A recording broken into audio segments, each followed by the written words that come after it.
very much for the invitation. It's such a pleasure to be here. And I don't have a mammoth or any fuzzy animal, so I'll just be me. So I'm going to talk today about what we're doing in Optimum. So I'm co-founder of Optimum. I'm on leave from MIT to pursue this full time. And at MIT, I'm the holder of the NEC Chair for Software Science and Engineering for the entire School of Engineering. And I was going to say, Optimum, and then I realized maybe, this is a research day, so we'll do it a little bit more researchy. So what would happen if Galois were to gossip? How would he do it? So first of all, I just want to set the stage a little bit about, what it is that we do and why it is that we do it. So, what I have here on the left is, Web3 stack, the different layers. People sometimes add other layers. That's fine. I'm not saying they're not there. I'm just saying, let me take a minimum number of layers that we can probably all agree on. And in green, I'm putting sort of the general computing layers. And in purple down there, I'm putting the networks and data layer sort of together. And if we think of this as being a world computer, if you take the view that Web3 is a world computer or something akin to it, basically what I did here in the middle is I took the von Neumann architecture. So the von Neumann architecture, has been around since the 40s and pretty much has stood the test of time as to the architecture for a computer. And what do you need in a computer? You need an input. You need to say what you want the computer to do. You need an output. And then you have basically the compute, which has the control unit, which we might think would be something like, say, the operating system. Then we have the ALU. And then, of course, you have to talk to the memory using a bus. I would argue that if we map the top, it looks not too different from Web3. You have things that look like OSs. Again, we can argue exactly as to whether they're OSs or not, but you have applications built on them. And then the bottom part looks pretty weird relative to what a computer does. We have things like mempools, gossip instead of a bus. I mean, we have full nodes rather than a RAM. I mean, it doesn't look like what your computer would do.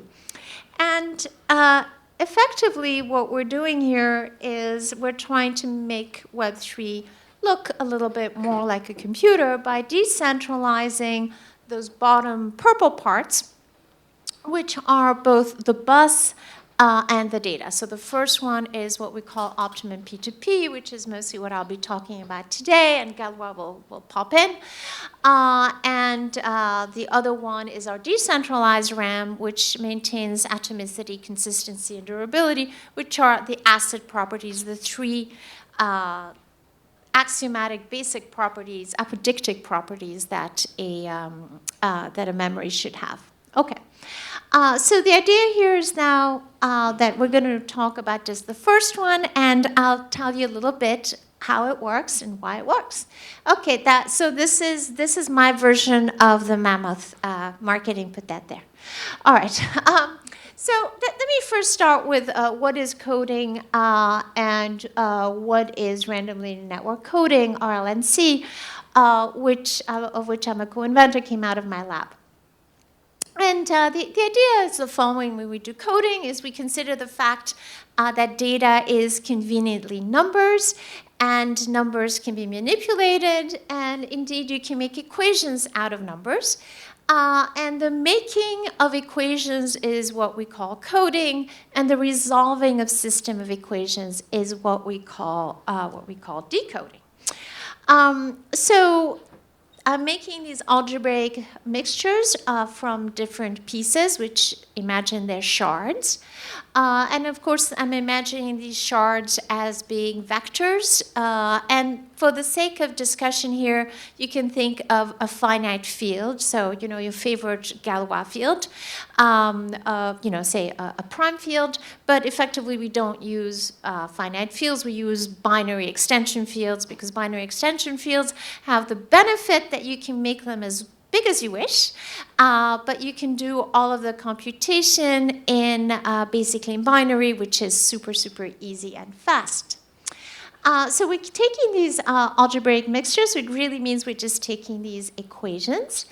And suppose that I have 5 unknowns and I make 5 equations. Unless I had the ill fortune to make these equations not be independent from each other, then I should actually be able to decode. And the thing that's unique about RLNC is that you can take 2 equations and make equations, new equations from old equations. So I'd have an equation, I have another equation, I take a linear combination of these equations. We're going to stick with linear for the time being. And off I go and I get a new equation, which is a perfectly legit equation. And I just need to basically carry the information of what are the coefficients of this new equation, which can be directly deduced from the coefficients of the component equations. So I'm just basically have equations, and think that here we are in this theater, and you have an equation, and you give it to your neighbor, and then you take an equation from your other neighbor, and they combine it, and we're sending stuff around. Okay.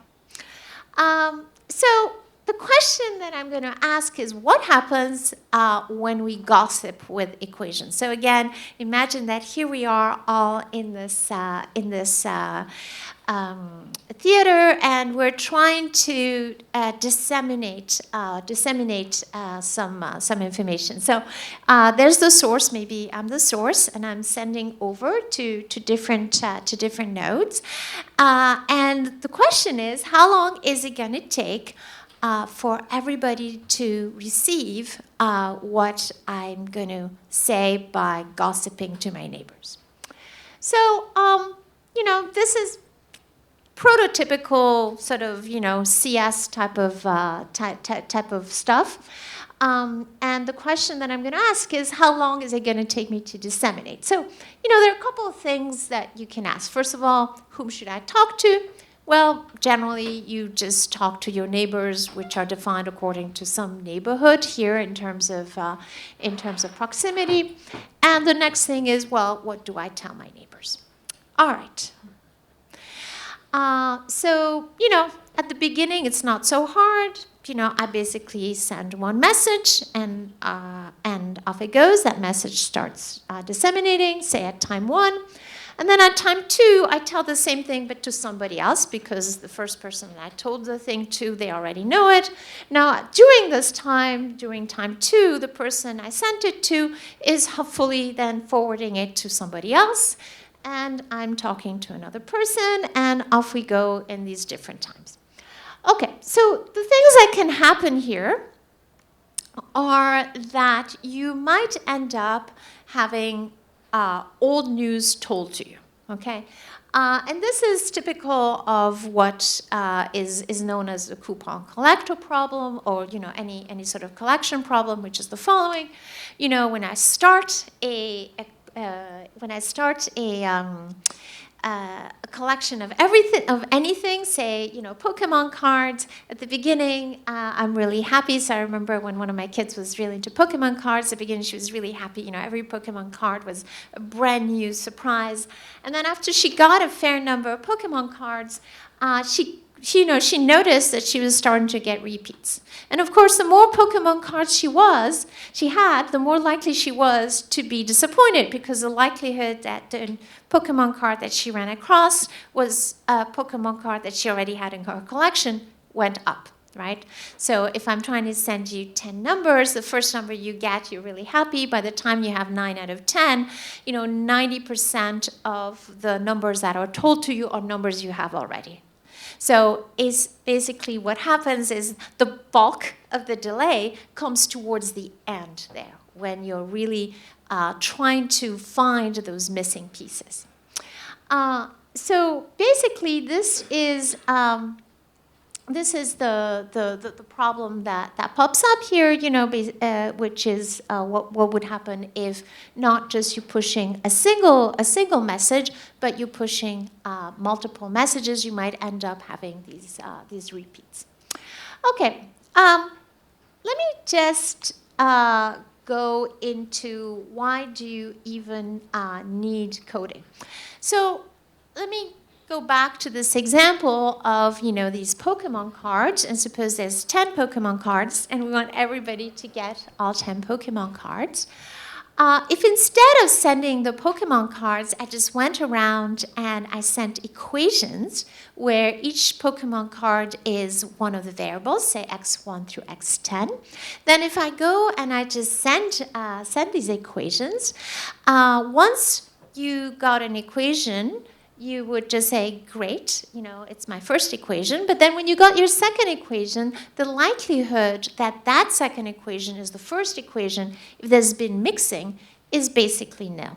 So now, even though I may have 9 equations, it's not the case that 90% of the equations that I see are old news. It's almost 100% of the time that the new equation that I see is an equation that gives me another degree of freedom relative to what I had already, okay? So I'm basically getting around this issue of the coupon collector problem. And I saw a few people nod when I say coupon collector, so I presume some people have seen this before. That, you know, I'm getting around this issue of the coupon collector by just basically replacing the original numbers x1 through x10, the Pokemon cards, with just equations. And once I have 10 equations, 10 unknowns, I shout bingo, and I go ahead and decode. Okay, I'm going to give a really, really high-level mean field intuition for why this works, okay, and why you get in an order. So I'm going to show you an order level analysis, so mean field, you know, waving my hands. And then I'm going to show you from a test net some results to show you that it's not just an order result. Okay, so this is what I'm going to do. I'm going to take the view of a particular node that we're going to call U in the system. And this node goes through different phases, and the phase is basically how many equations, you know, the node has that are, you know, equations that are independent of each other. All right? Everybody happy? Okay. And this node basically is looking at all the nodes out there and say, some nodes are helpful to me and some nodes are not helpful, right? The nodes that are helpful have some equation, you know, can produce an equation that is going to potentially increase my degree. That's to say my number of degrees of freedom, the dimension of the space that's spanned by the equations I have. And the other ones are not helpful. They have nothing to tell me that's new. And I, as a node U, I'm going to basically not even engage with the network until at least half of the nodes can be helpful. Like, you know, if I don't have at least a chance 1/2 of having a node be helpful, I'm not even going to engage. I'm going to wait until at least half of the nodes are helpful. Make sense?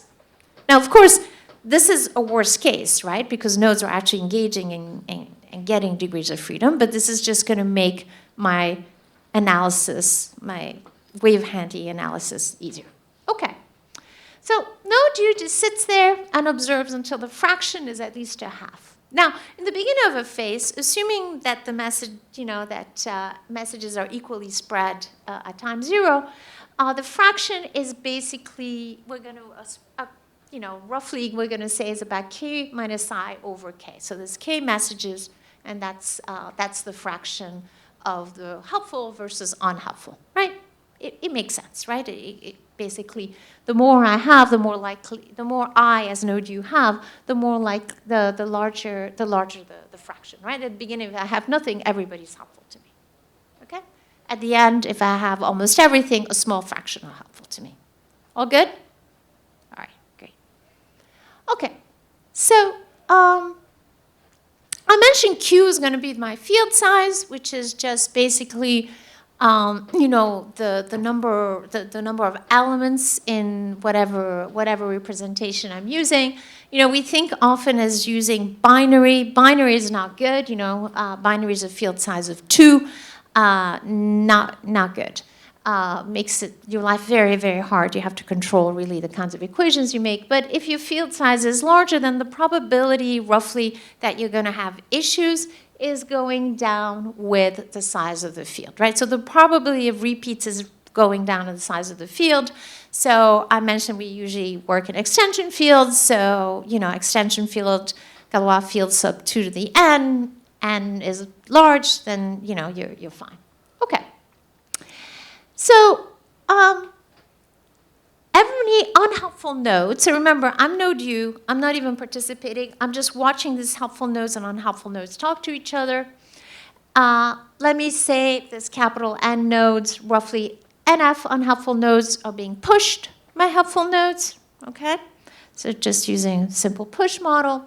So I'm going to need Ri about log base 2 of, you know, with some constant, k over k minus I until f becomes 1/2. So I basically wait for about Ri rounds here as node U who doesn't want to engage until at least half the people are helpful to him.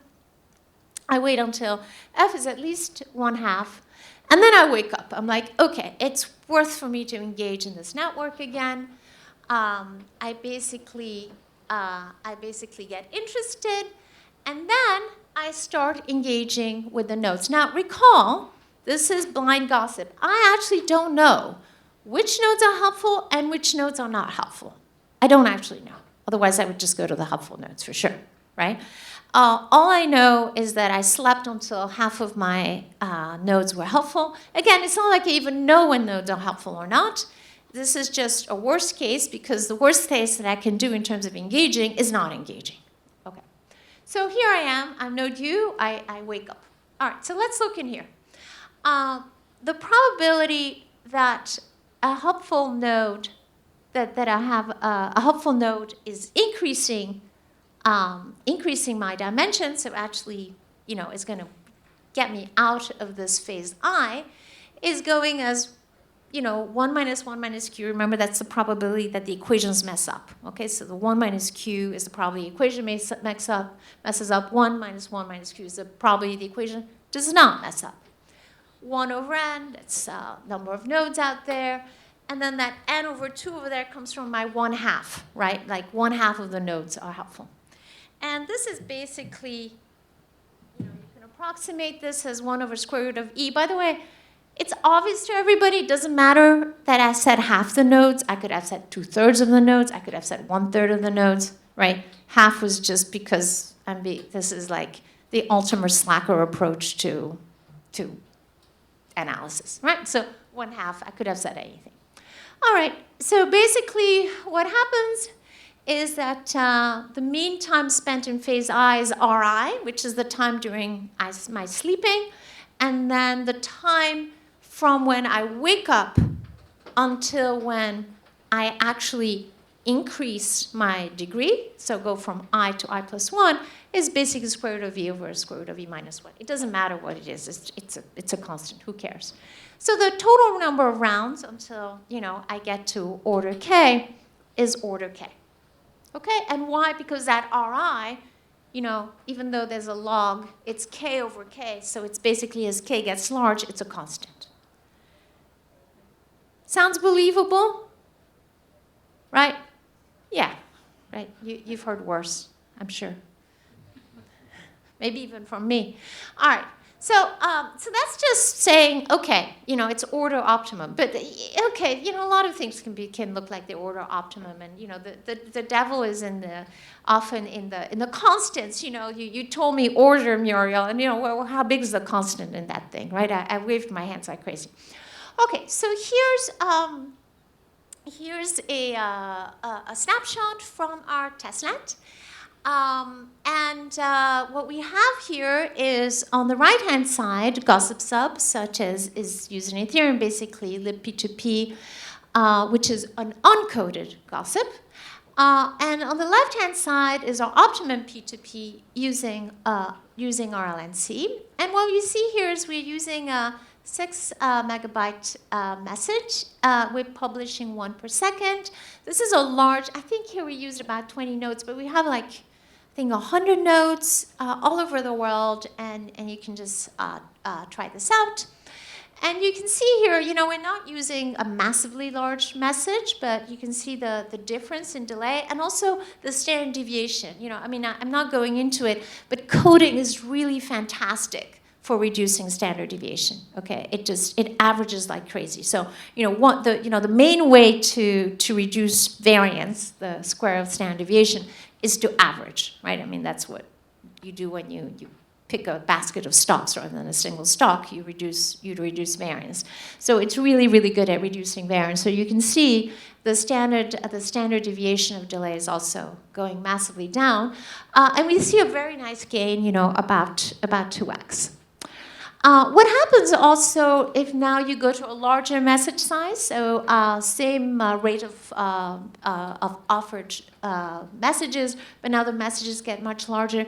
What you can see here is you start getting to congestion, okay? And in a network, once you get to congestion, disaster. You know how it goes. It's like being on a road. If it's starting to get into a congestion, into a traffic jam, you're doomed. You're stuck in a traffic jam, and it's not going to clear for a while. It's the same thing that's happening here. So here you see we're at about 1.2 seconds, and the other ones that get 30 seconds and growing, right? It's stuck. It's congested, and you can see the delivery is just not happening. It's just not happening. You can also go to smaller sizes, but say here 4 megabytes, but just increase the rate, and then the congestion is so bad on the uncoded gossip that it just jams up. Okay, so these order type of arguments are not just, if you will, mathematically pleasing, asymptotic, but they really, really show what's going on in terms of the capabilities of the system. How much time do you have? Sorry, because another 5 minutes. Okay, great. So, in general, I just want to explain a little bit the benefit of recoding, right? Because I mentioned recoding earlier on, and sometimes people ask, well, what about other codes? Could you do this with other codes? And the bottom line is you can't. And the reason you can't is because if you have a different code with a structure, you cannot recode and maintain the structure. So what other codes do is if they have a network, and I'm looking here at like the world's simplest network, 3 hops, okay? And if I have 3 hops here, well, I guess maybe 2 hops would be the simplest network, but let's look here with 3 hops. If I just code in order to avoid losses, where losses are also delays, okay? So it just means I didn't get what I needed to get in time. And I don't have the ability to recode. Basically what's going to happen is my network is going to have a throughput which is going to go down exponentially with the number of hops, okay? So not suboptimal, it's going to 0. If instead you have a network that is able to recode, you are actually not at all affected by the number of hops. You just don't care. Okay, I could have 1 hop, I could have 100 hops, the throughput would just be the same no matter the number of hops. So I think that's also something to think about when people say, well, how, optimal, but, is it 10% better, is it 20% better? It's like 1 versus 0, okay? It's just infinity better. If you have a mesh, it's also not the case that you can even always do something that's as simple as that on the left. You basically, you basically need to have a system that's recoding, and that's recoding regardless regardless of the topology. Okay, so remember at the beginning I said, well, I have gossip, and who knows what the topology is, right? Who knows? How could you even try to plan your coding if you didn't know the topology? So sometimes people look at specific topologies. For instance, they look at hierarchical topologies like trees or things that look like trees. I'm just going to step here through what happens if I use something, two things that people may be familiar with, Reed-Solomon codes. The other one's fountain codes, such as Raptor codes. And I'm just going to show you a little example here. So I'm going to show in light when something fails. Failing just means that it didn't get there on time. Okay, and I'm just going to step through here, and these little lightning shows when a node has finished. And I'm going to show you the time slots. I'm just going to step you through it. Okay, so you can see here, Reed-Solomon at time slot 8, which is when RLNC is finished, only 4 of the nodes have finished. Fountain codes, 5 of the nodes have finished. And basically, I would have to wait, at time slot 4, 8 out of 8, I would have to wait until time slot 6 for everybody to be finished, okay? So you can see here that you get, it's not just, if you will, a benefit in some sort of asymptotic. Even in very, very small examples, you get a clear benefit. Okay, network coding for engineers. If you have trouble sleeping, consider this fantastic thing, or if there are people you need to buy a present for the holidays, but you didn't really want to give them something that nice. Think of this as being passive aggressive. Anyway, please follow us, and we're putting out papers. Engage with us. We are in testnet, as I showed you. Everstake is our first partner. We're announcing more partners. We have multiple partners signed up. We're working with really wonderful, wonderful node operators, and I look forward to questions. Thank you very much.